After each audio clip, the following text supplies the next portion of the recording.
In this month's Stay Crafty kit, you'll receive 14 yards of natural colored macrame cord, 2 yards of copper colored macrame cord, a 12-inch dowel, and a plastic comb. You will need a way to measure out the macrame cord as you cut it throughout the project, a pair of sharp scissors, and some tape. I prefer using painter's tape because it's strong and durable but doesn't leave a residue when you pull it up. You'll begin by cutting 9 18-inch pieces of your natural colored macrame cord. Take one of the 18-inch cords that you just cut and we're going to put it onto the wood dowel with a lark's head knot. I'm going to show you how to do that.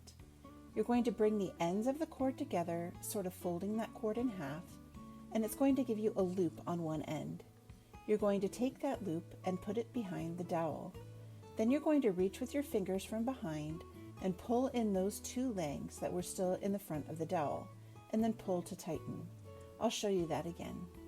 You're going to take a piece of cord and you're going to bring the ends together, folding it in half.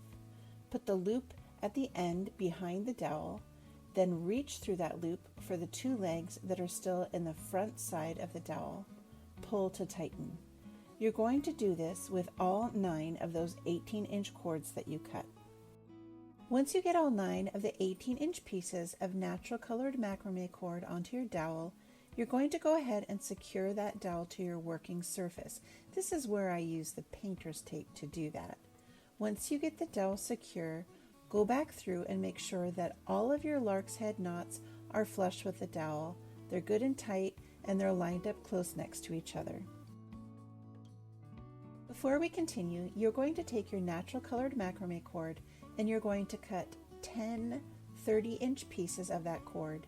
You're also going to cut 2 30-inch pieces of the copper colored cord. Take one of the 30-inch pieces of natural colored macrame cord that you just cut and lay it on top of these cords with about a 2-inch tail on the left-hand side. Tuck that tail under the pair of cords on the far left. You can secure this tail with a piece of painter's tape. We're going to make what's called a vertical double half hitch knot by bringing the cord over the top of that pair of cords, back behind, and then up and through the loop that was made. You're going to do this twice each time by again bringing the cord over the top of that pair, back behind, and up through the loop. You're going to pull it taut and flush each time. When you're ready to move on to the next pair of cords, don't forget you have to start underneath. So go ahead and tuck that under the next pair, bring the cord over the top of the pair, then back behind and up through the loop, pulling that taut and flush with the other knots just above. Again, we do this twice, so bring that cord back around the top, back behind, and up through the loop.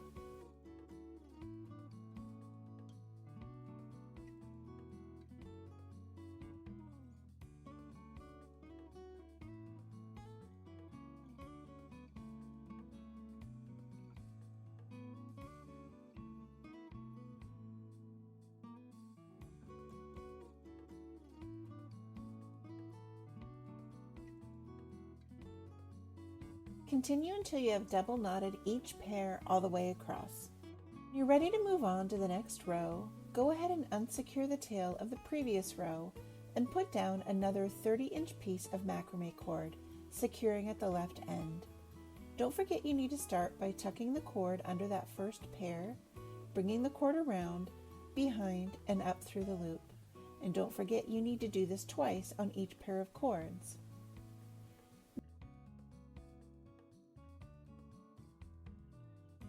Now, if you ever forget or you have to step away and come back and you don't know if you've done 1 or 2 knots already on a pair of cords, you can always stop and start counting the knots from the dowel down. So 1, 2, 3, 4. You should have an odd number of knots before you move on. So we need to do 1 more knot here before we can move on to the next pair.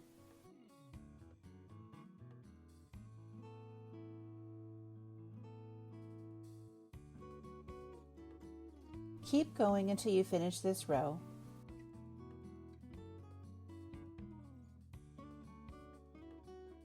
For this project, once you've done 2 rows of the natural colored macrame cord, you're going to switch and do 2 rows of the copper colored macrame cord, just following all of the same instructions for doing the vertical double half hitch knots all the way across.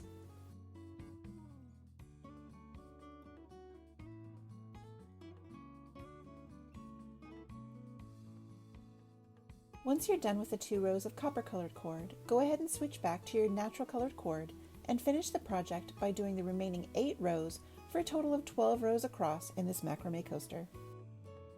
Once you've done all the knotting, you can go ahead and unsecure the dowel from your work surface and slide the project off that dowel.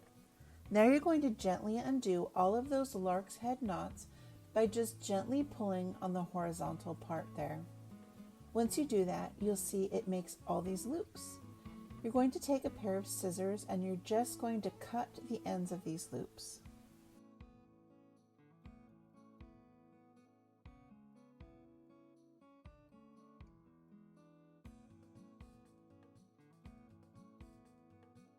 Now you'll decide, using a ruler or just eyeballing it, how short you'd like to cut all of the edges of your coaster.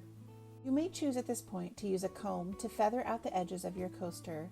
This is a process and takes some time to work through the fibers, but you'll just go back and forth combing, feathering, trimming, combing, feathering, trimming until you get it just how you want it. And there you have it, a finished macrame coaster ready for your cozy fall drinks. As always, we'd love to see your finished crafts. Tag us on social at Fremont Library on Facebook or Fremont Lib on TikTok and Instagram.